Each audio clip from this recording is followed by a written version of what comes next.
Hi viewers, Sawadee Cap. Tales of Thailand is back after a brief hiatus, bringing you more wild, eye-opening, and sometimes hilarious stories straight from the land of smiles. Whether it's tales of scams, Thai girlfriends, bar girls, ex-wives, or just the madness of life in Thailand, we've got you covered. Today's story comes from Thomas, a subscriber from England, who spent a few months living in Thailand back in 2018. In this brutally honest and often funny account, Thomas shares his experiences with Thai bar girls, cultural differences, and the many farang, foreigner, pitfalls he witnessed. From being lied to about the existence of the train system to laughing with bar girls at the expense of clueless Westerners, this is one story that pulls no punches. If you've ever been to Thailand, plan to go, or are just curious about the realities behind the romanticized image, this one's for you. I lived in Thailand for a few months at the start of 2018, and I absolutely loved it. The country is stunning, the energy is vibrant, and the people, for the most part, are warm and welcoming. But it didn't take long for me to realize that when it comes to love, relationships, and especially the bar scene, the value systems are worlds apart from what many of us are used to in the West. One of the first things that shocked me, or should have, was this idea of paying a family to take their daughter in marriage. Alarm bells, right? If they're not ringing for you, you might be deaf. That practice, whether dressed up in tradition or culture, smacks of transactionalism at best, and at worst, it edges uncomfortably close to slavery. Unless, of course, the girl is lounging on the front porch like an old sofa, in which case maybe you're doing him a favor. I often wondered what's going through a guy's head as he's handing over a wad of cash to his bride's family. Does it feel right? Does it feel normal?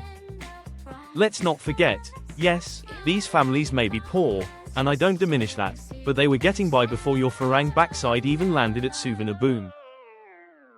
Let's flip the script. How would you put a price on your own daughter? Do they get a surveyor round? Nice ass, decent legs, that'll be 200,000 baht. Ridiculous. And when you're walking down the street in the West with your young Thai sweetheart, the people giving you looks, let's be real, they're not wrong in their assumptions. Who said money can't buy love? In some places, it absolutely can. Ha. I had a great time in Patpong and the other bar areas. Genuinely.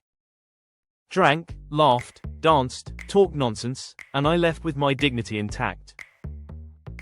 And my wallet. But you've got to remember, this isn't the West. In many ways, Thailand, especially these bar districts, runs by ghetto rules. And the number one rule is, get money. I'm not using ghetto in a derogatory sense, just stating a reality that applies in many parts of the developing world. So when a girl calls you a cheap Charlie, don't take it personally, that's her hustle. That's her strategy. It's not a reflection of your character, it's her way of trying to open your wallet. You shouldn't need a website to tell you this, but some of you do. Let me give you an example.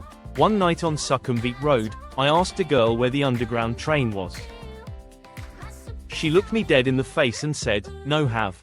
I said, "Of course it does. I used it last night to get to Patpong." She doubled down, "No have." For a second, I thought, did the MRT system collapse overnight? Was I hallucinating from too many changs? But then we walked past a bar and I asked a group of girls sitting outside. One began pointing me in the right direction, until my companion barked something in Thai, and suddenly the whole group switched. No have. Right on cue. Next bar, I told her to hang back, spoke to the girls without her interference, and boom, directions given. I left her standing there and got on the apparently imaginary train to Patpong. It amazes me how many guys fall for the no money sob stories. Yet the girl saying this is pulling out a phone worth 15,000 baht, newer than mine. If you're broke, sell the damn phone. Or better yet, buy me a drink and tell me where you got the money. As soon as these women realize you're not a gullible farang, something shifts. They actually start treating you like a human being, not a walking ATM. And then, just like back home, you can make them laugh, have a good time, and yes, sometimes even end up taking them home. The normal way. I've sat there laughing with the Thai girls about other clueless farangs. You don't have to be rude or stingy, just be wise. Here's a scenario, and it's 100% true. While you're sat at your office desk, dreaming about your Thai girlfriend, I'm in her apartment. I'm looking at the ridiculous photos you sent her, being quiet when the phone rings so she can whisper sweet nothings to you. She even orders me food, with your money. I could pick up the phone and tell you the truth. Your missus is still working in the bar. She's still selling her body. She's just supplementing her income with your Western Union transfers. Wake up. But if you know this and still go along with it, fine. That's your choice. Everyone has their reasons. Just don't pretend it's something it's not. I'm not saying you should go around Thailand with your guard permanently up. But use your common sense.